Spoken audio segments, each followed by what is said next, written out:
Welcome to the Hour of the Time. I'm your host, William Cooper. When I first saw the movie 2001, I was amazed, awed to say the least.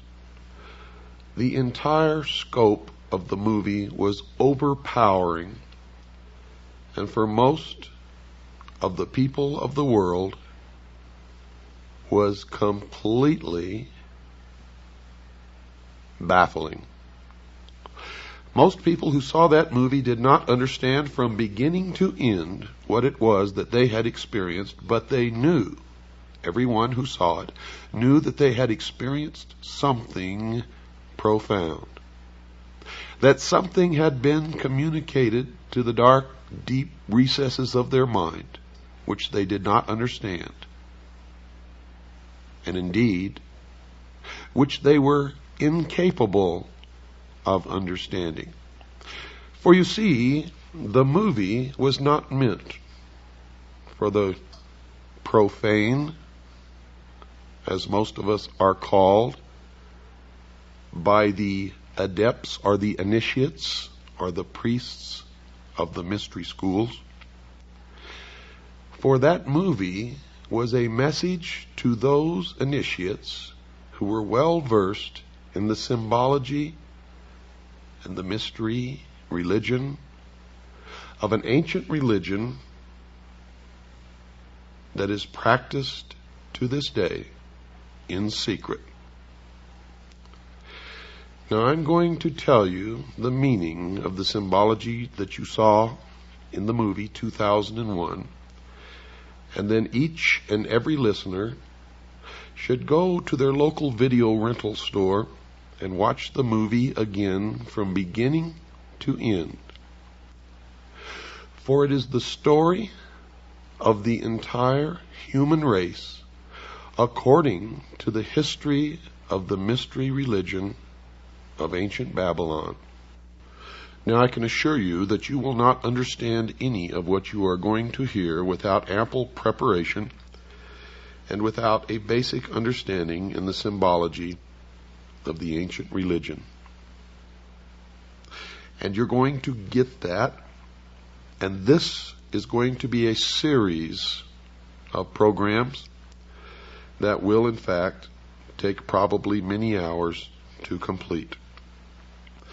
But let me just go over the symbology of the movie 2001 quickly with you, and then we will go back to the very beginning, to the first primitive human, probably sitting on his haunches, munching upon some vegetable, watching the sunrise in the east. In the beginning of the movie 2001, most people who sat in the theater were struck by the imagery which was presented to them, as they saw first a dark and gray and ugly world. And as that world began to move down from the center of the screen, they saw behind it a moon. And as the moon began to come down with the world that was sinking to the lower part of the screen, behind it you saw the emergence of the sun. What you are witnessing was an eclipse of the sun, partial eclipse. And as the light from the sun spilled across the edge of the moon, it took the shape of the boat of Isis.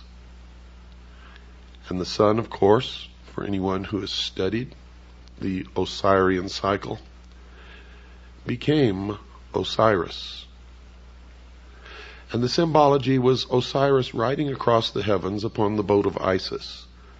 Now this will all have much deeper meaning to you as we progress toward your education in the ancient mystery schools, which are today known by many different names, and we will get to some of those names as we go along. This signified, of course, the creation of the universe and of the world. And what we saw next was a barren plain, nothing growing, barren rocks, barren desert. And then we saw the sun begin to rise in the east over the horizon, signifying the birth of the world. As the sun traveled across the heavens, you saw the wind begin to move across the face of the earth, signifying that something was happening. Then as the sun began to reach its zenith on a prime longitude, we began to see shrubs, small green plants began to emerge. Now the sun traveling across the heavens did not, of course, signify a day. It signified an age. An age, dear listeners.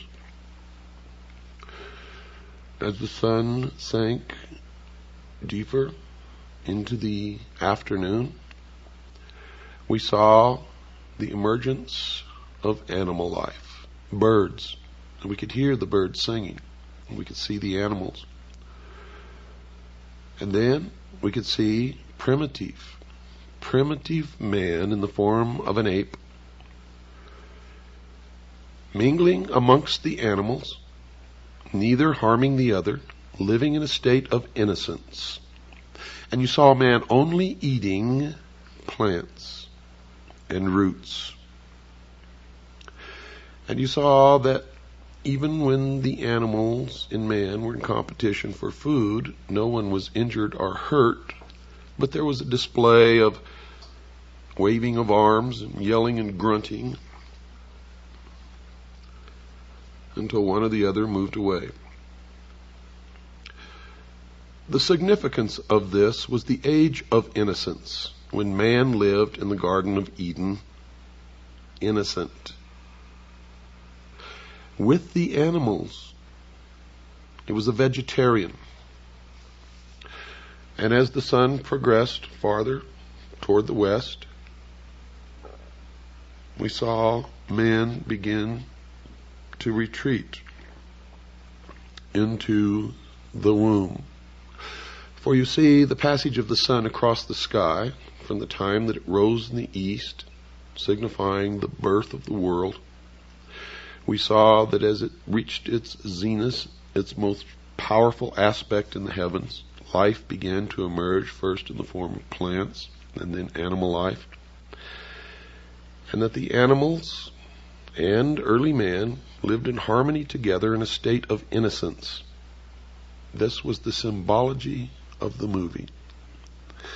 During this process, you saw a rock formation in the shape of the male organ, the penis.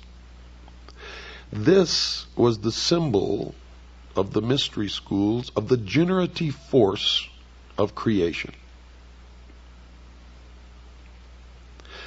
When you watch the movie again, pay attention to the symbology of the movie.